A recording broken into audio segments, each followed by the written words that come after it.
அதாவது நம்மளாம் விஜய் சொல்லுவோம்ல, ஏங்க அடிப்பட்டு கீழே வந்து கிடக்குறான், என்ன ஒருத்தன் கூட வந்து போயிட்டு எட்டு கூட பார்க்க மாட்டாரு விஜய், இவன் பின்னாடி ஏன்டா போறீங்க நீங்க அப்படின்னு சொல்லிட்டு நம்ம கேட்டோம். தஞ்சாவூர்ல ஒரு பையன் பின்னாடி வந்து இறந்து போனான் பாத்தீங்களா, அதுக்கு நாங்க ஸ்ட்ராங்கா குரல் வச்சோம். இன்னைக்கு அது அந்த மாதிரி ஒரு சம்பவம் வந்து நடந்துச்சான்னு பார்த்தா இல்ல, இது வேற மாதிரி சுவாரஸ்யமான சம்பவங்க. அதாவது பாத்தீங்கன்னா நீங்க பாருங்க, இந்த வீடியோ ஓடுது பாருங்க, உத்து கவனிங்க. காரு இங்க வந்துட்டு இருக்கு, அங்க முன்னாடி வந்து விஜய் காரு போகுது, ஃப்ரண்ட்ல வந்து எந்த வண்டியும் போல, சரிங்களா?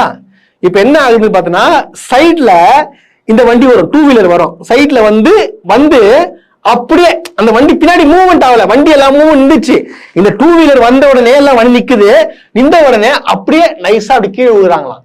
எப்படி நைஸா கீழே விழுறாங்களாம், மோதிலாம் இல்ல, இவங்களே வந்து ஒரு ஒரு யாருன்னு தெரியல, ஒரு 2 பேர், ஒரு லேடி ஒருத்தருங்க, ஒரு பையன், அந்த பையன் வெள்ளை சட்டை போட்டிருக்கான், அப்படி வந்து இப்படி கீழே விழுறாங்களாம். விழுந்த உடனே யாரு விஜய் அப்படியே பதறி போயிட்டு பாஞ்சி, அப்படி அந்த குருவி படத்து சுறா படத்துல பாஞ்சு விடுறாரு பாருங்க, அப்படியே பாஞ்சு வந்து என்னாச்சு என்னாச்சு, அவன் கீழே விழல, அப்படி சும்மா லைட்டா சாந்திச்சு கீழே உட்காந்தாங்க. ஒரு டக்குன்னு என்னாச்சு ஒரு பதட்டு ஒரு சீனை கிரியேட் பண்ணி, ஒரு 41 இறந்தப்போ எப்படி ரன்னிங் ரேஸ் ஓடன நீ வந்து அதான் பாக்குற, என்னடா அது இந்த ஆள் இறங்க மாட்டானே என்னன்னு சொல்லிட்டு முத்து டவுட் பண்ணி பார்த்தா, ஜூம் பண்ணி எல்லாம் பார்த்தா பக்கா நடிப்பு. திட்டமிட்டு வந்து மாதிரி பண்ணிருக்காங்க அது நாடகம். ஏடா இதெல்லாம் ஒரு பொழப்பாடா, ஏடா அது நடிக்கிறீங்க, நடிக்குழு தத்ரூபமா இருக்கணும்டா, இது பக்காவா தெரியுது.